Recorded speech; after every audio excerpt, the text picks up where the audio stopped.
director of Step 1, Step 2, Step 3, Step 4, Step 5. That's not what we're calling it. No, we're not calling it Step that. I just deceived you.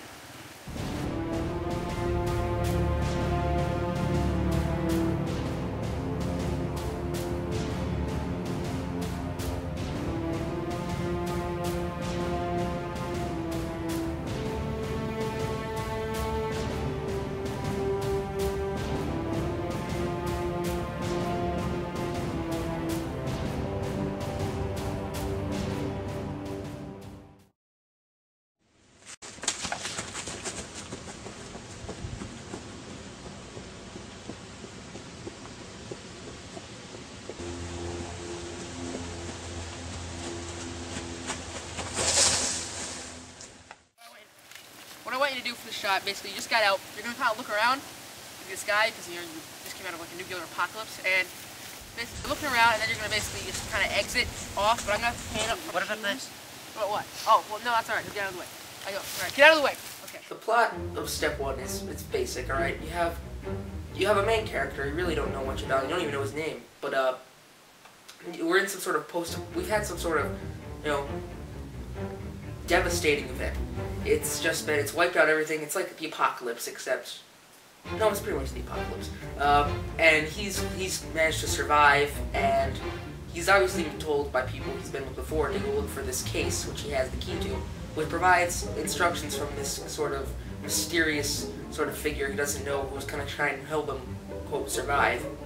But he has to follow all these rules and do all these guidelines and tasks if he wants to survive. So it's sort of like a win-lose sort of thing for him. So that's pretty much it, and it goes from there. There's really only one essential actor in Step 1, really. There's a voice actor, obviously, the recording. But our main actor is Zach Smallwood. He's a friend of mine. He's a friend of all of us, really. He's in a lot of the short films and stuff we do. He's interested in acting, and he does a good job being confused, really. That's a compliment, Zach, in case you're watching. And basically, what he's like trying to do is he's just making an empty, kind of confused character who hasn't really figured out what he's been thrown into. But as obviously there will be more films, his character will become more developed as we learn more about him. And now the second character we have is the voice of John Cunha. Obviously, he's making the documentary. He works with me a lot. He's like a co-director. He's doing the rather eerie sort of voice on the recording, which is giving Zach the instructions. And he does a really good job of making it a sort of monotone, sort of, I don't want to say, well, an empty-ish sort of all business kind of feel. Like there's nothing happy or cheery about it. It's sort of ominous, and it does a good job of adding to the sort of bleak feel of the film, and I thought it worked really well.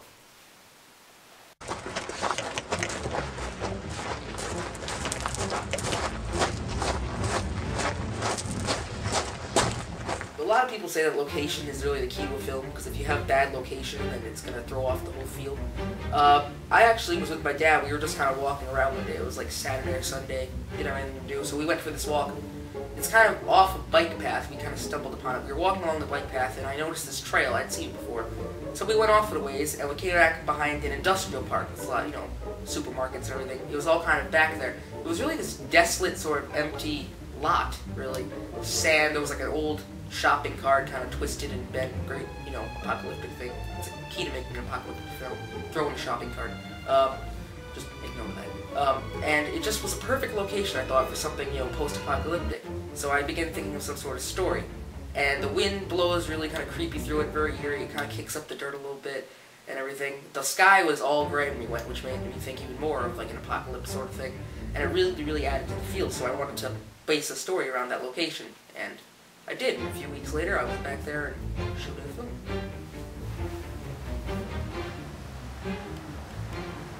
Way back. Alright, and...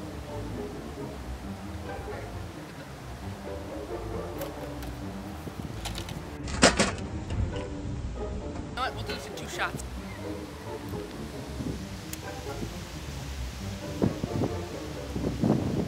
If you're listening to this message, then this means you've survived the blast and you've located the key, as instructed.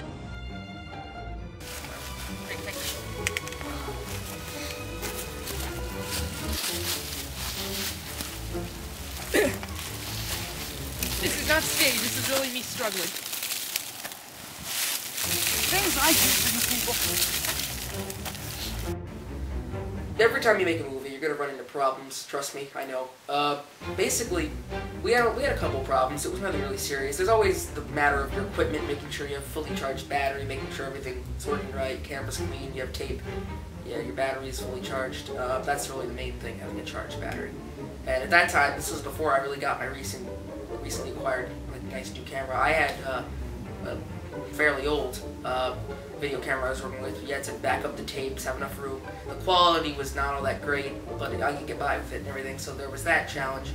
And then on location, we had slightly different challenges. Wherever we were filming, well, it's a very big, that lot is really a big, and all back there, that path is really a big popular place for like dirt bikers, so we had dirt bikers kind of racing back and forth after a while, but they kind of kept out of the way, I think, because a few of them actually stopped to see what we were doing, and then they kind of were out of the way for the rest of the thing. We made sure to keep them out of all the shots, and eventually, actually, I think they packed up and left, but I don't think it was because of us. Well, although when we were doing the scene when Zach slides into the bunker at the very beginning of the film, when he runs and slides down into that little hole-ish place, take cover from the explosions and whatnot. We were doing that scene, and it kind of took a while because you had to climb in and out of the hole, and which there's some funny footage of me falling in and falling out. But that's not the point. We had one kid. He came by on a dirt bike, and he stopped and he started questioning us, wondering what we were doing. And he thought we needed help or something because we were injured, because if you take one look at the footage, I look like I'm having some sort of spasm in the hole. But he thought because we had Zach down in the hole that we needed help or something, and then when we told him it was a film, he wanted to stick around to help. So it was a bit awkward having to say no to this random person, but it was rather funny when you look back on it. I think it's step one could, have potential to stand out as one of my better films. I mean, can't really say because I haven't made a lot of short films. I've made a fair number. It's like so far, I think once you add it in like perspective to the sequels we'll probably make to follow up, because you have to have a sequel. Yeah, I think it'll look a lot better, but as of right now, I mean, it stands out because it doesn't seem connected to anything, because all the story seems vague. But I like it. I think the location it's one of my better locations I've used.